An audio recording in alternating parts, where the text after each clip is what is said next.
akan menjelaskan tentang konsep zakat dalam Islam. Yang pertama, ini makna zakat. Zakat secara bahasa artinya suci dan subur. Sedangkan bagian harta atau sebagai sekedar wajib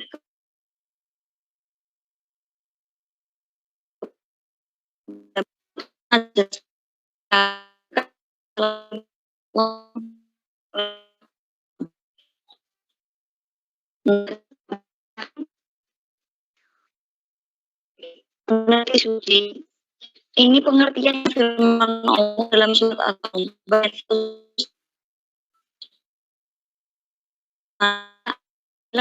mereka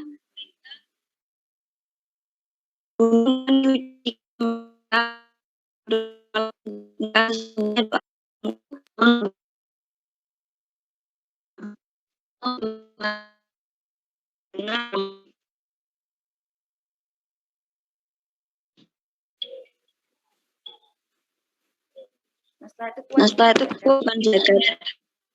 Kewajiban zakat jauh dari kekuatan hukumnya sangat kuat karena mempunyai yang sudah pasti seperti tersebut di bawah ini. Bismillahirrahmanirrahim. Wa ma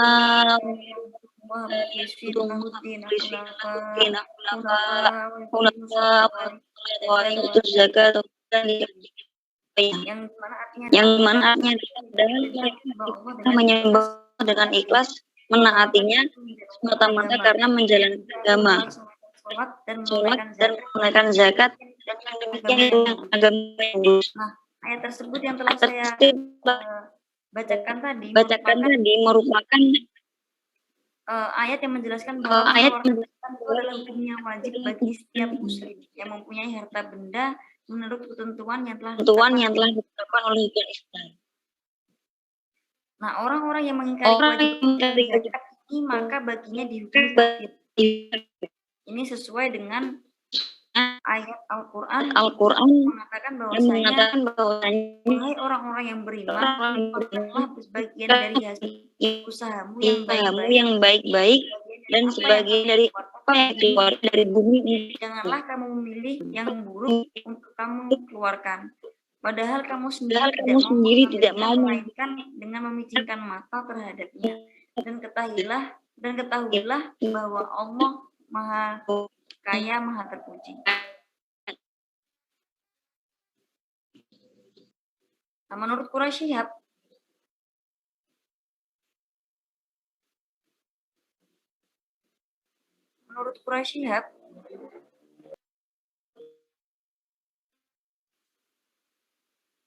ayat ini mengureksi tentang nafkah yang diberikan serta sifat nafkah tersebut. Yang pertama digarisbawahi adalah bahwa yang dinafkahkan hendaknya yang baik, dan yang kedua dinafkahkan adalah hasil dari usaha dan dari yang dikeluarkan Allah dari bumi. Dalam suatu riwayat dikemukakan bahwa turunnya ayat 267 dari surah Al-Baqarah tersebut terkait kaum Ansor yang punya kebun kurma. Antara kaum Ansor yang berkebun kurma tersebut ada yang mengeluarkan zakat sesuai dengan penghasilannya dan juga yang menyerahkan kurma kualitas rendah dan busuk sebagai zakatnya, sehingga turunlah ayat tersebut.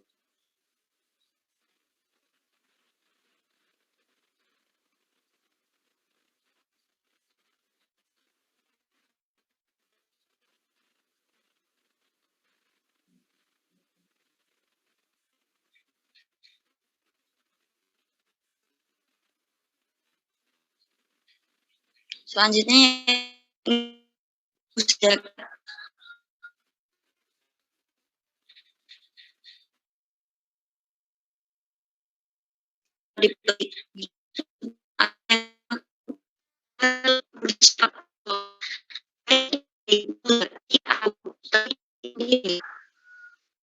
dan hal yang bersifat sosial kemasyarakatan, di mana dalam pembentukan tatanan masyarakat yang sejahtera, yaitu dengan menciptakan yang aman, tentram dan batin. atau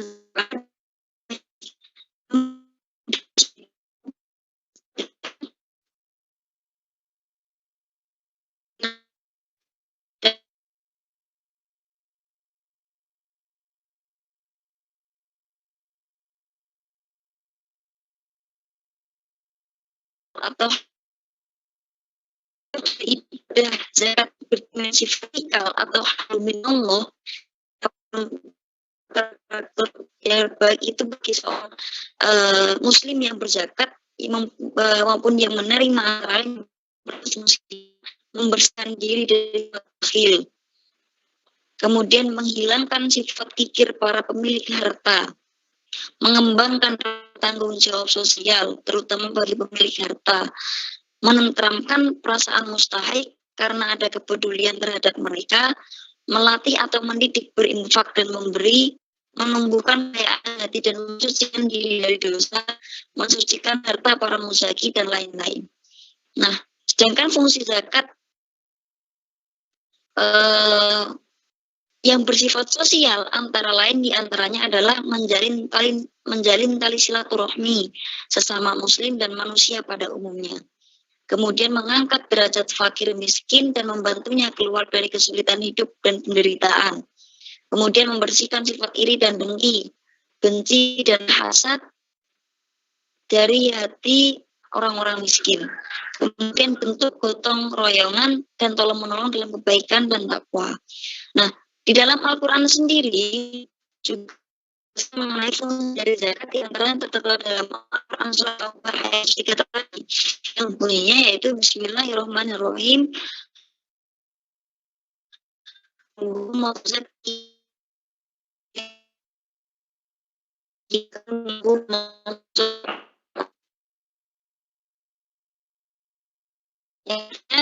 Ambil zakat dan mereka untuk menumbuhkan ketentraman jiwa bagi mereka. Allah mengetahui.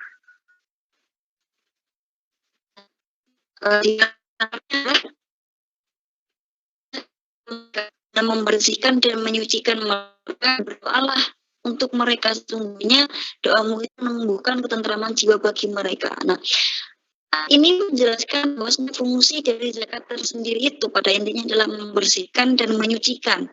Berarti zakat itu berguna untuk membersihkan dan menyucikan harta orang-orang yang zakat tersebut, begitu. Kemudian materi selanjutnya akan disampaikan oleh teman saya, Mas Oktana Dipenta. Apakah sudah bergabung di ruang Zoom?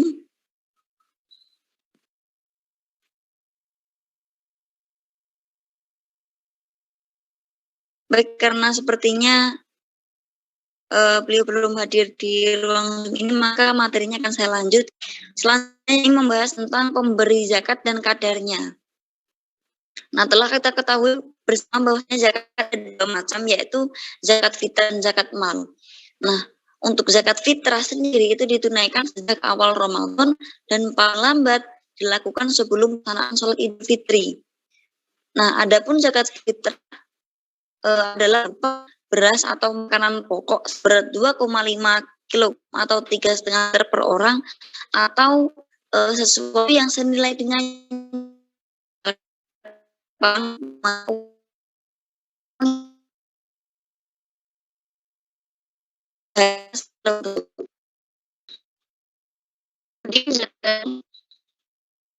zakat berarti zakat yang dikenakan atas segala jenis harta yang secara zat maupun olehnya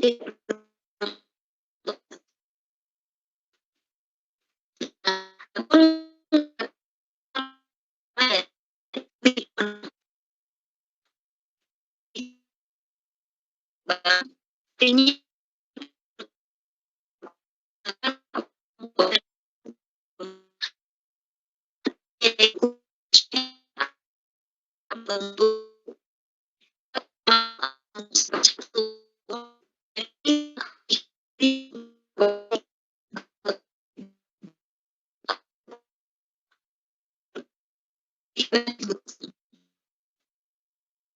Artinya tidak terkena zakat.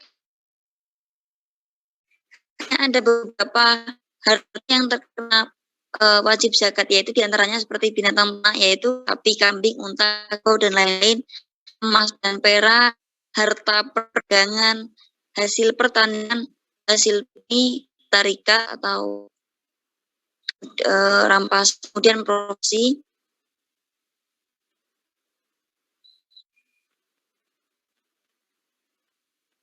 Nah, untuk pembagian nisab dan juga cardnya itu juga sudah saya sertakan di makalah. Di dalam sudah saya sertakan tabelnya, di mana jika emas itu zakat yang dikeluarkan adalah 2,5%. Emas, perak, dan uang adalah 2,5%. Karena ketentuan nisab adalah 85 gram emas murni. Yang dikeluarkan adalah 2,5%.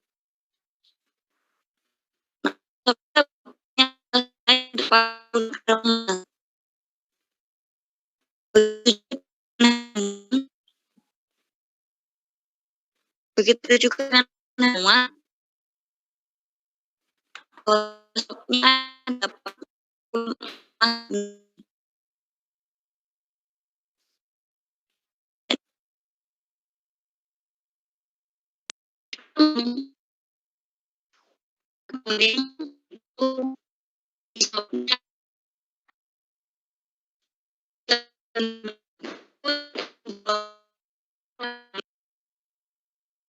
Kemudian untuk unta,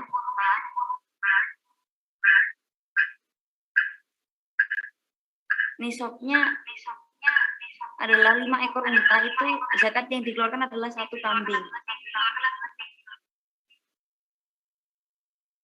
Kemudian kalau jika ternak yang lain itu bernilai ekonomis adalah 85 gram emas murni.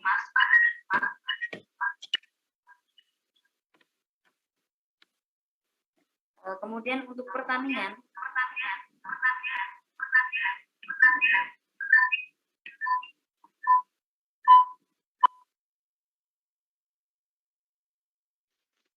untuk pertanian sendiri itu nisabnya adalah 700 kg emas. Zakat yang dikeluarkan berapa? Zakat yang dikeluarkan adalah 5% jika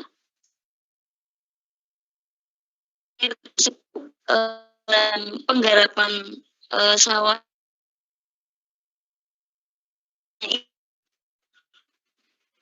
atau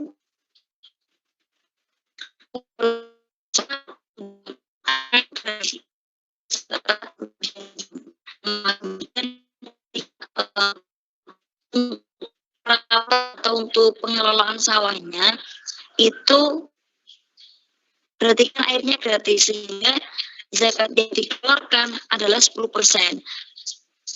Gitu.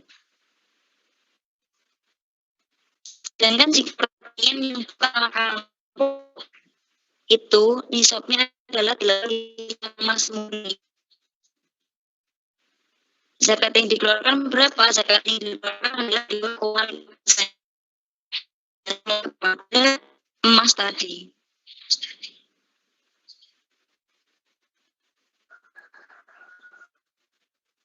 Selanjutnya penerima zakat. Nah, penerima zakat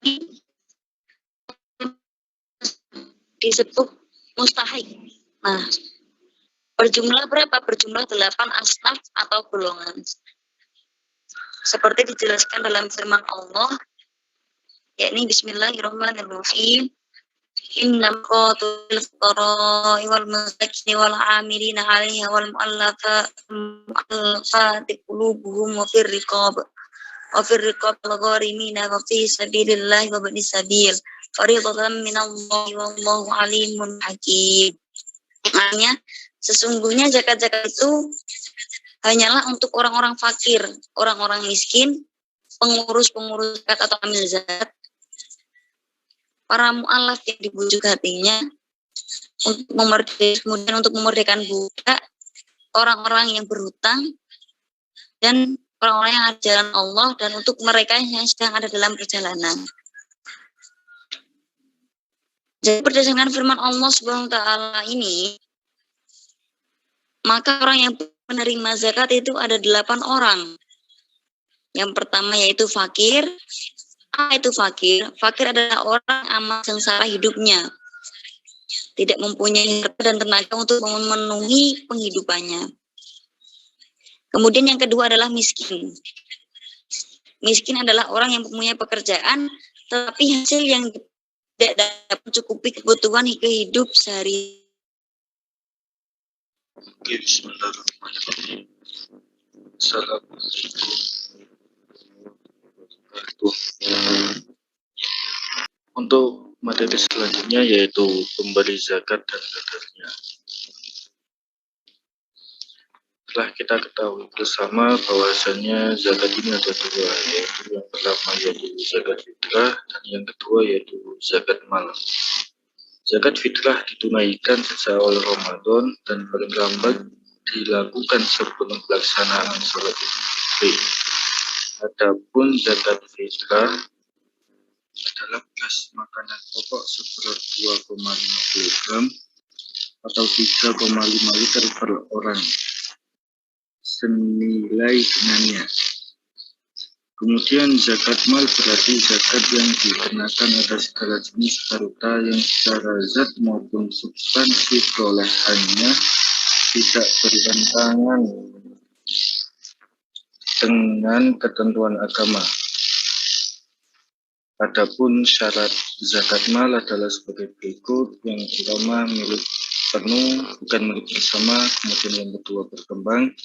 Yang ketiga cukup nisabnya. Yang keempat sudah mencapai 1 tahun atau haul. Dan yang kelima lebih dari kebutuhan pokok. Nomor 6 bebas dari hutang. Kemudian tidak semua harta terkena wajib zakat. Hanya ada beberapa harta yang terkena wajib zakat. Di antaranya yaitu binatang ternak, emas dan perak, harta perniagaan atau perdagangan, hasil pertanian, hasil bumi, harta rikas, dan profesi. Nah, untuk ketentuannya bisa dilihat di tabel dalam PowerPoint tersebut.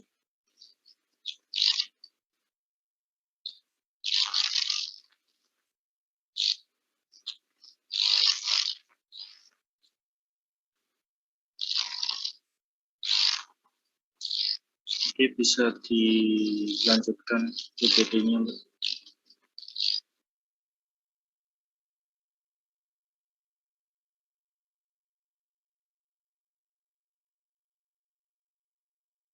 Untuk poin selanjutnya yaitu penerima zakat. Orang yang berhak menerima zakat disebut dengan mustahik. Berjumlah 8 golongan seperti yang dijelaskan dalam surat At-Taubah ayat 60. Innamas shadaqatu lil fuqara wal masakin wal 'amilina 'alaiha wal mu'allafati qulubuhum wa fil riqabi wal gharimina wa fi sabilillah wa binis sabil fariidatan minallah wallahu 'alimun hakim. Yang artinya sesungguhnya zakat-zakat itu hanyalah untuk orang-orang fakir, orang-orang miskin, pengurus-pengurus zakat, para mu'alaf yang dibujuk hatinya untuk memerdekakan budak, orang-orang yang berhutang untuk jalan Allah, dan untuk mereka yang sedang dalam perjalanan, sebagai suatu ketetapan yang diwajibkan Allah, dan Allah Maha mengetahui lagi Maha bijaksana. Berdasarkan firman Allah tersebut, maka orang yang berhak menerima zakat ada 8 orang, yaitu yang pertama fakir, yang kedua adalah miskin, dan yang ketiga amil atau panitia zakat, yang keempat mu'alaf, yang kelima riqab atau hamba sahaya, yang keenam gharim atau orang yang memiliki hutang, Kemudian yang ketujuh, sabilillah atau orang pada jalan Allah yang sedang berjuang di jalan Allah. Kemudian yang 8, ibnu sabil atau musafir. Sekian penjelasan dari saya, kurang lebihnya mohon maaf. Saya kembalikan ke moderator. Baik, mungkin dari teman-teman yang punya pertanyaan, silakan bertanya.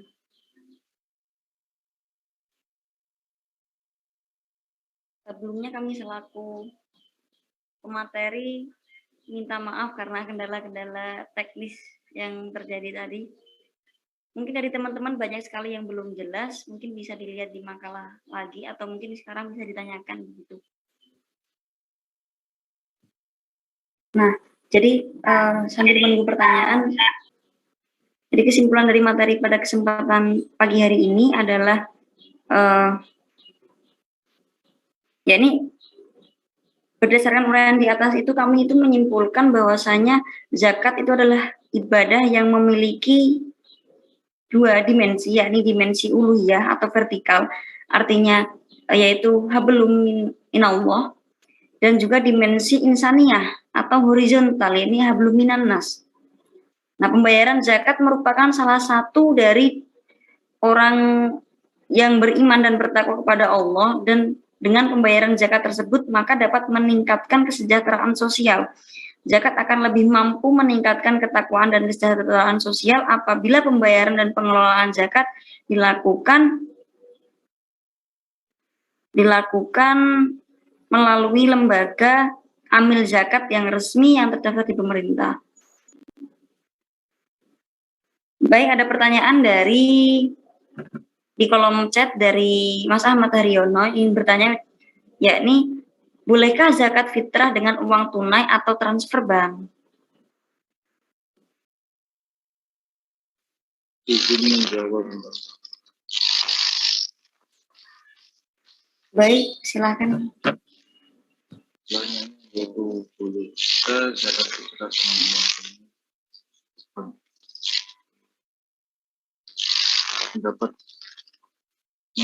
Pendapat yang pertama hanya diikuti oleh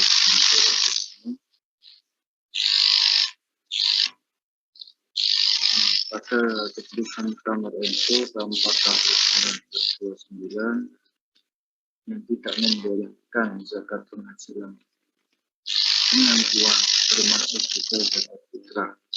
Kemudian pendapat yang kedua, boleh zakat fitrah menggunakan uang dengan mengikuti pendapat yang membolehkan, seperti pendapat As-Sauri dan mazhab Hanafiyah, tapi harus konsisten bermazhab Hanafiyah secara total.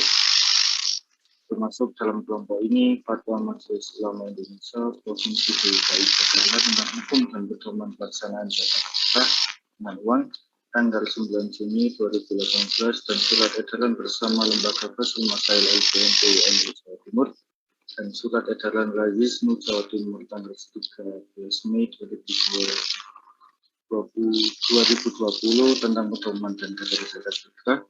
Menurut MUI Jakarta, perhitungan zakat dalam bentuk uang harus mengikuti Hanafiyah, yaitu setengah sok gandum, termasuk tepungnya dan zahid atau 1 sok kurma, cair, dan keju senilai 3,26 kg atau 3,3 kg. Dalam surat edaran bersama LBMP Jawa Timur disebutkan dirinci ketentuan tata cara pembayaran menggunakan uang. Harus mengikuti mazhab Hanafi secara total dengan uang senilai 3,8 kg kurma yang berkualitas. Bahkan diperinci kadarnya 1 sok 3,8 kg sesuai salah satu pilihan takaran harga. Misalnya harga besar untuk kurma 2 1.140 dan gandum setengah sok 63.000. Bila tetap mengikuti mazhab Syafi'iyah, maka zakat fitrahnya wajib menggunakan beras. Dapat dilakukan dengan cara panitia zakat menyiapkan beras 2,5 kg. Kemudian beras tersebut dibeli oleh kaum muzaki dan beras tersebut diserahkan sebagai zakatnya. Kemudian pendapat yang ketiga, boleh zakat fitrah menggunakan uang mengikuti pendapat Imam Ar-Riyani, ulama mazhab Syafi'iyah.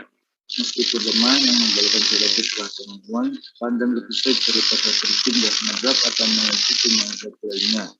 Dengan zakatnya 2,5 kg atau 3,5 liter beras. Ini misalnya keputusan BNPB Provinsi Banten tentang sahnya zakat fitrah dengan uang dalam mazhab Syafi'i, dengan terpisah dalam kitab Tuhfatul Fuqaha Syafi'iyah karya Imam Ad-Din Ibnu Katsir. Kemudian pendapat yang keempat, boleh berzakat fitrah dengan menggunakan uang, mengikuti pendapat Hanafiyah dan Syekh Ibnu Qasim, seorang ulama Malikiyah. Dengan mengikuti mazhab Syafi'iyah dalam menggunakan nominal harga beras sesuai kualitas layak konsumsi masyarakat sebesar 3,5 liter beras. Tentang besaran zakatnya tersebut mengikuti mazhab Syafi'iyah, tidak mengikuti pendapat Hanafiyah yang bila dibandingkan nominalnya lebih besar daripada zakatnya Syafi'iyah, terlebih menggunakan nominal selain beras. Sekian jawaban dari saya, mungkin ada jawaban dari materi lain. Baik, terima kasih atas tanggapannya. Mungkin dari teman-teman ada yang ingin menambahi mungkin? Atau dari Mas Ahmad Haryono sendiri sudah jelas? Oh, sudah. Terima kasih. Jadi mengenai zakat fitrah dengan uang tunai ini ada beberapa perbedaan ya, ada perbedaan pendapat. Ada yang memperbolehkan, kemudian ada dari yang mazhab Syafi'iyah itu tidak memperbolehkan. Nah, biasanya kalau kita melihat, kalau kita pakai zakat dengan uang, biasanya kalau kita zakat ke amil zakat di daerah kita, biasanya ke panitia zakat menyerahkan uang, biasanya itu juga dibelikan setelah kita zakat pakai uang, itu biasanya kalau tidak salah dibelikan juga dengan beras, atau memakai makanan pokok, dibelikan juga, mungkin seperti itu sih. Bagaimana teman-teman, ada yang ingin menambahi mengenai perbedaan pendapat mengenai zakat fitrah dengan uang tunai atau transfer bank tersebut? Mungkin jika tidak ada, kami serahkan kepada Ustadz Afif supaya memberikan penjelasan dan wawasan lebih luas lagi kepada kita semua mengenai bagaimana pendapat tentang uang tunai, zakat fitrah menggunakan uang tunai atau transfer bank itu apakah diperbolehkan atau tidak, begitu Ustaz? Oke, baik. Bismillahirrahmanirrahim. Alhamdulillah wassalatu wassalamu ala Rasulillah wa ala alihi wa sahbihi wa man tabi'ahu wa ba'd. Terima kasih saya sampaikan kepada kelompok presentasi hari ini yang sudah menyiapkan, mempresentasikan dan juga menjawab beberapa pertanyaan terkait materi perkuliahan kali ini, yaitu mengenai zakat. Ya. Dan pembahasan ini sudah kita bahas ya pada saat kita membahas mengenai haditsul ahkam ya. Tapi dari sisi yang mukhtalaf alaih terkait dengan apakah pembayaran zakat tersebut terutama zakat fitrah ya, ini bisa dibayarkan dalam bentuk tunai atau harus berupa barang. Ini sudah kita bahas dulu. Pada intinya bahwa ulama berbeda pendapat ya. Imam Abu Hanifah membolehkan ya, sementara jumhur ulama tidak membolehkan. Itu saja. Dan pengalaman saya ya, saat kami berada di Sudan ya, ini umumnya teman-teman di sana memberikan zakatnya secara tunai ya, karena memang itu lebih dibutuhkan oleh teman-teman. Jadi kita melihat dari sisi maslahahnya. Kalau memang lebih maslahah dengan uang tunai, ya monggo dilakukan dengan uang tunai. Kalau memang lebih maslahah dalam bentuk barang, ya, berupa makanan pokok misalkan, ya, yang harus dimiliki oleh orang fakir miskin, ya kita sesuaikan, ya, sesuai dengan kondisi tersebut. Oke. Secara umum berbicara tentang zakat ini berarti kita berbicara tentang salah satu sistem perekonomian Islam, ya, di mana Islam sangat memperhatikan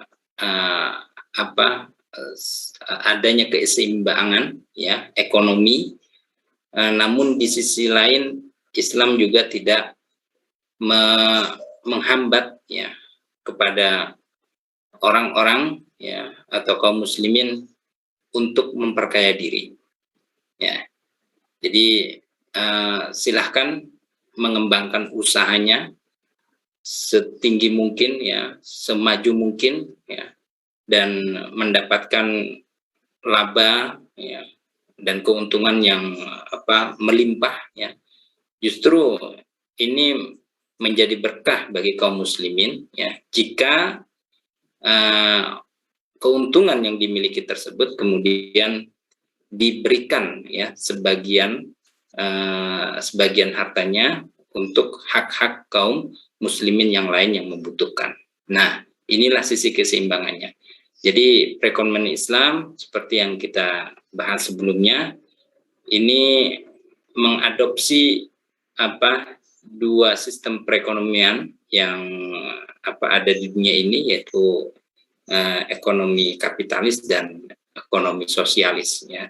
Jadi dari satu sisi boleh mengembangkan usahanya, ya, semaju mungkin, ya, tapi di sisi yang lain, ya, terutama yang berkaitan dengan hak-hak sosial, kita harus memberikannya, dan itu bersifat wajib, ya. Inilah makanya kemudian zakat itu adalah ibadah maliyah yang harus diberikan oleh kaum muslimin yang memiliki kecukupan secara harta. Sudah cukup nisabnya, sudah cukup haulnya, maka wajib baginya untuk mengeluarkan sebagian hartanya untuk membantu teman saudara-saudara yang membutuhkan. Dan pada pembahasan mengenai zakat ini, ya, ada ketentuan-ketentuan yang sudah ditetapkan oleh Allah dan Rasulullah, ya. Ini termasuk ibadah yang sifatnya mahdhah, ya. Yang mahdhah itu ketetapan dan ketentuan, bahkan contoh-contohnya udah diberikan oleh Rasulullah SAW, sehingga kita tidak boleh karena merasa uangnya berlebih, ya, kemudian kita memberikan zakat, ya, lebih dari itu, ya. Nah, itu tidak boleh. Aturannya kalau memang 2,5%, ya 2,5%. Yang lainnya itu tidak masuk dalam kategori zakat, namun dalam kategori ibadah maliyah yang sifatnya sunnah. Bisa berupa sedekah, bisa berupa infak, bisa berupa hibah, ya, dan lain sebagainya. Kemudian untuk amwaluz zakah, ya, tadi sudah disebutkan ada beberapa jenis, ya. Adapun yang tidak masuk dalam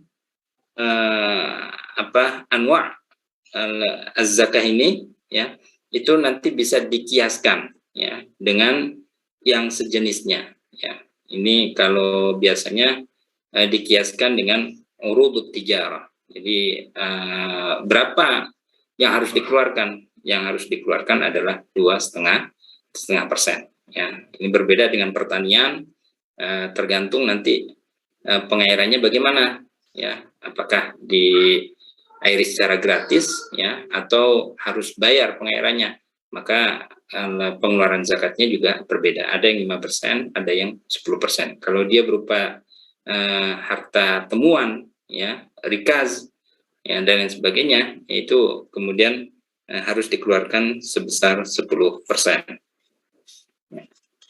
Kemudian beberapa pertanyaan yang sering muncul juga, ya, tadi selain apakah itu bisa bayar secara tunai atau berupa barang, ya. Ini ada perbedaan pendapat. Kemudian apakah pembagian zakat itu, ya, itu harus dibagi secara merata kepada asnaf yang samaniyah itu.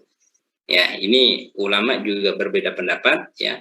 Namun pada umumnya, ya, mereka membolehkan, ya, memberikan harta zakat itu kepada sebagian dari mereka, ya. Bahkan ada yang membolehkan memberikan hanya kepada satu orang saja.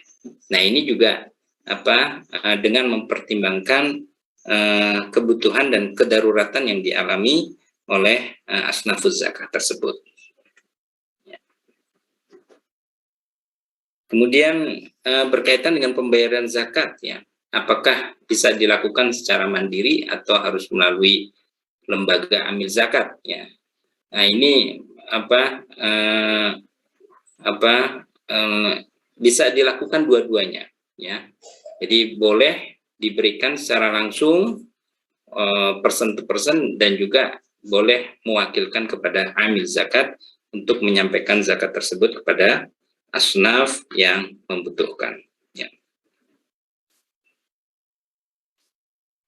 Ya, saya kira itu beberapa pertanyaan penting yang sering muncul, ya, berkaitan dengan zakat ini.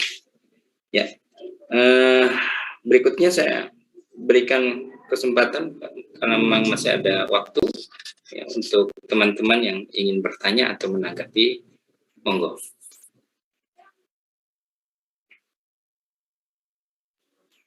Izin bertanya, Ustaz. Ya, monggo. Jadi di daerah saya itu untuk pembagian zakat kan dikumpulkan di amil zakatnya kan dari masjid. Nah, itu di daerah saya langsung diratakan ke seluruh warganya. Jadi zakat itu langsung dibagikan ke seluruh warganya begitu.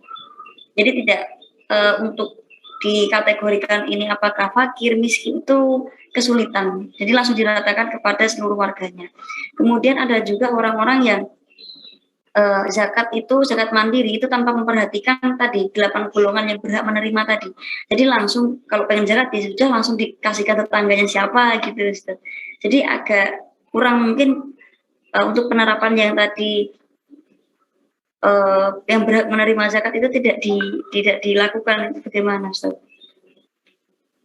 Ya, harusnya itu menjadi koreksi, ya, bagi lembaga amil zakah, ya, untuk bisa lebih proporsional ketika membagikan uang zakat tersebut. Jadi kalau memang, ya, sekiranya dalam satu kompleks itu sudah dianggap mencukupi secara ekonomi, ya, maka ketika tidak didapatkan orang fakir di daerah tersebut, ya, maka pentasarufan zakat itu bisa diberikan ke daerah lain. Harusnya seperti itu, ya. Jadi ya tidak berarti kemudian membatalkan zakat yang sudah dibagikan tersebut, ya. Tapi ini menjadi pelajaran ke depan, kita harus lebih selektif, ya, mana yang masuk pada asnaf yang samaniyah, mana yang tidak, ya. Saya dulu pernah punya pengalaman juga, ya, ketika menjadi mahasiswa di luar negeri. Nah, ini di bulan Ramadan kami melaksanakan umroh di Saudi Arabia, ya. Itu kalau bulan Ramadan, ya, itu waktunya zakat. Nah, kita suka dapat uang zakat itu. Nah, pada waktu menjelang pelaksanaan sholat Idul Fitri, ya, itu kan masih ada waktu tersisa untuk mengumpulkan zakat bagi yang belum mengeluarkan zakatnya. Nah, kami saat itu menjadi panitia atau sebagai amilnya, sekaligus kami juga sebagai mustahik yang lain, sebagai talib, ya, fisabilillah. Jadi kami meminta zakat itu dan mentasarufkan itu untuk kami juga. Itu ya boleh-boleh saja, gitu. Boleh-boleh saja kalau memang kita memang masuk dalam asnaf atsamaniyah tersebut. Ya, saya kira begitu.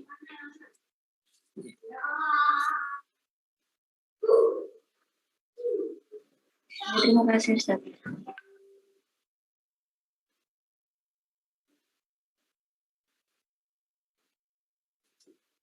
Monggo yang lainnya. Nah, ini waktunya sudah tinggal 2 menit kurang. Oke, kita cukupkan saja ya. Oke, baik. Sekali lagi terima kasih saya sampaikan kepada kelompok presentasi hari ini dan teman-teman semua yang hadir dan berkontribusi dalam pembahasan kita. Mudah-mudahan apa yang kita bahas bersama ini bermanfaat untuk kita semuanya. Amin Allahumma amin. Selanjutnya saya kembalikan kepada saudari moderator untuk menutup sesi pertemuan kita ini. Monggo Mbak Latifah. Baik, terima kasih banyak Ustaz. Baik, baik, mohon maaf untuk presentasi pada pagi hari ini cukup sekian dan terima kasih. Terima kasih kepada teman-teman yang telah mengikuti Zoom pada pagi hari ini. Saya selaku moderator apabila ada kesalahan dan kekurangan, mohon maaf yang sebesar-besarnya. Akhirul kalam, ihdinas siratal mustaqim. Wassalamualaikum warahmatullahi wabarakatuh.